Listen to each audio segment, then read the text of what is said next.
Қайырлы кеш барлықтарыңызға. Мен бүгін екінші жобам талаптыға Нұржауар. Жалпы бұған өмірде примерлер көп. Кітаптарда жазылған, киноларда түсірілген, алайда маған бір қатты әсер еткен бір кино бар. Ол шахматист деп аталады. Жалпы сюжет былай. Бангладеште бір бала болады, 11 жасар. Ол бірақ шахматты қатты жақсы көреді. Өзін дамытайын десе, ол жерде бір сол уақыттарда саяси бір төңкерістер болып жатады, азаматтық бір жаңағы көтерілістер болып жатады. Әкесі оны байқайды, талабын несін, дарынын. Ол Европаға алып кетеді баланы. Ол жақта Францияға алып кетеді. Францияда мүмкіндіктер көп, өзінің елінде өзін реализовать ете алмайтын еді. Баланы алып кетеді, ол жақта Францияға, Парижге барады. Парижді бала аңсап жүрген, телевизорден көріп жүрген Париж шын өмірде олай болмай шықпайды, олай болмай шығады. Үй жоқ, баспана жоқ, ақша жоқ, тіл білмейді.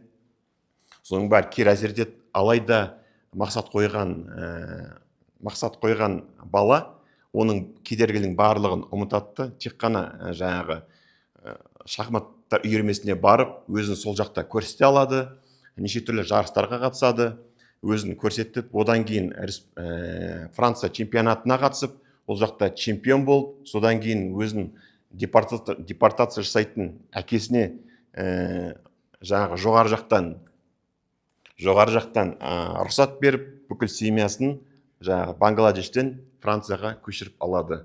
Яғни бұл деген кішкентай бала өзінің талаптылығымен, жаңағы еңбегімен өзінің отбасын құтқарып, өте нашар Бангладештен Европаның жаңағы Франция еліне көшіріп алады. Осы, рахмет тыңдағандарыңызға. Қобалжу болды. Ұмыт қалдым кейбіріңіз, дайындалмаған. Ержанбек мырза, жайғаса берсеңіз болады. Енді сізде бүгін екінші жобаңызда, бірінші жобаңызға қарағанда әрине негізі жақсы жағынан өзгеріс бар. Мен осы тренингте де айтқам, сізде жарқын дауысыңыз бар. Яғни сіздің дауысыңызда осы жақын отырған жердегі адамдар ғана емес, алыста отырған адамдар да ести алады. Сол жарқын дауысыңызды барынша қолдана біліңіздер. Және сізде екінші жоба, сізде негізі слайд-шоу жоқ.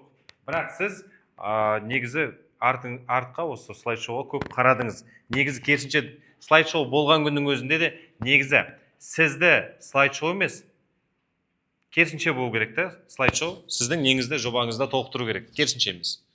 Сол себепті барынша осы